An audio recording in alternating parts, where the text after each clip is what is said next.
welcome ချောင်းအောင်ကအလုံးပဲမင်္ဂလာပါတရားချတော့ကျွန်တော်စိုက်နေတဲ့ cherry မုံလာဦးအနီလေးတွေပါကျွန်တော်တုံးထားတော့ဒီ music အထုပ်ကိုတုံးထားပါတယ်ပုံလုံးကြတော့95ရာခိုင်နှုန်းရှိတယ်တုံးလုံးတစ်စိတ်ထဲကပါမုံလာဦးဖြူလိုပဲအရတာရှိတဲ့ cherry အခုနီမုံလာဦးလေးပါမျိုးစားကိုကြတော့ကျွန်တော်အခု stream organic ကထုတ်လုပ်ထားတဲ့ organic မျိုးစားကိုပဲအသုံးပြုထားတာပါချင်းတောင်းအတီးချင်းတောင်းတေးလေးတွေမှာပဲကျွန်တော်ကအစေချ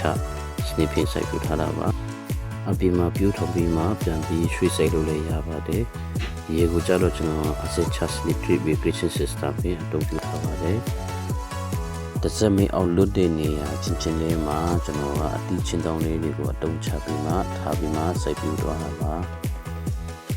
ဒီမှာစိုက်မယ့်နေရာမရှိတဲ့လူတွေကြတော့အခုလိုချင်းတောင်းလေးတွေနဲ့စိုက်လို့လည်းရတယ်လို့ချန်ချောင်းအိတ်တို့ကုန်းလေးအိတ်တွေမှာလည်းစိုက်ပြလို့လည်းရပါတယ်ဆွေးပြီးပြင်ချင်မှန်တိုင်းဖြစ်တာပါဒါကြတော့35ရက်နဲ့မြောက်တို့တွေ့မိရတဲ့အပြင်တွေပါကျွန်တော်တို့စပြီးမှခုစလို့ရပါပြီစိုက်ပြူပြီး45ရက်နောက်ပိုင်းဆိုရင်အပြင်တိုင်းနေပါအလုံးခုစလို့ရပါပြီစိုက်ပြူထားတဲ့ချင်းတောင်းကြတော့ချင်းတောင်းအသေးလေးပါအတီးချင်းတောင်းအသေးလေးပါချင်းတောင်းသေးတဲ့အတွက်ကြောင့်မို့ကျွန်တော်ချင်းတောင်းတစ်ခုမှနှစ်ပြင်ပဲကျွန်တော်စိုက်ပြူထားတာပါအခုstream organic fertilizer ကိုပဲအသုံးပြုလို့မှစိုက်ပြတာပါ okay ဒါကြတော့ကျွန်တော်စာပေမှာအခုဆွနေပါပြီ